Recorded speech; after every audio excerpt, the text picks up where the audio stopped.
திருப்பூர் மாவட்டம் உடுமலைப்பேட்டையில் வனத்துறை அலுவலகத்தில் விசாரணை கைதி உயிரிழந்த விவகாரத்தில் நீதிபதி முன்னிலையில் உடற்கூறாய்வு நடைபெறுகிறது. கூடுதல் தகவல்களை நமது செய்தியாளர் பாலாஜியிடம் கேட்கலாம். பாலாஜி, விவரங்கள்.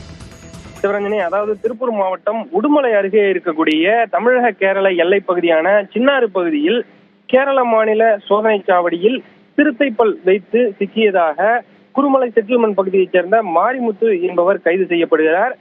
இவர் நேற்று முன்தினம் கைது செய்யப்பட்ட நிலையில் உடனடியாக தமிழக உடுமலை வனத்துறை அலுவலர்களிடம் இவர் ஒப்படைக்கப்பட்டார்.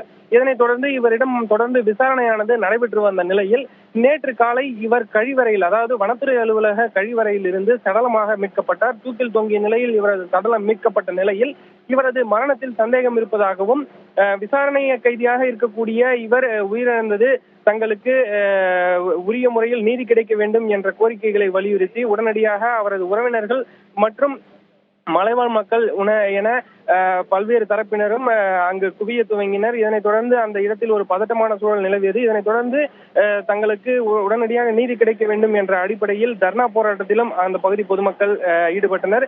இதனைத் தொடர்ந்து அந்த பகுதியில் கோட்டாட்சியர் மற்றும் காவல்துறையினர் உடனடியாக விசாரணை மேற்கொண்ட நிலையில் காவல்துறையினர் இது தொடர்பாக கஸ்டடி மரணம் என்ற பிரிவின் கீழ் வழக்கை தொடர்ந்தனர். இதனைத் தொடர்ந்து தற்பொழுது நீதிபதியின் கீழ், அதாவது இந்த பிரிவில் வழக்கு பதிவு செய்யப்பட்டால் உடனடியாக நீதிபதியின் விசாரணையின் கீழ் மட்டுமே இந்த வழக்கானது நடைபெறும். இதனைத் தொடர்ந்து உடுமலை நீதிபதியாக இருக்கக்கூடிய நீதிபதி முன்னிலையில் தற்பொழுது இந்த விசாரணையானது தொடர்ந்து நடைபெற்று வருகிறது. நேற்று நள்ளிரவு வரையிலும் அங்கு விசாரணை நடைபெற்ற நிலையில் தற்பொழுது திருப்பூர் அரசு மருத்துவக் கல்லூரி மருத்துவமனையில் மாரிமுத்துவின் உடலானது வைக்கப்பட்டிருக்கிறது. இங்கு அவரது உடற்கூறாய்வு சோதனைகள் நடைபெறுகிறது.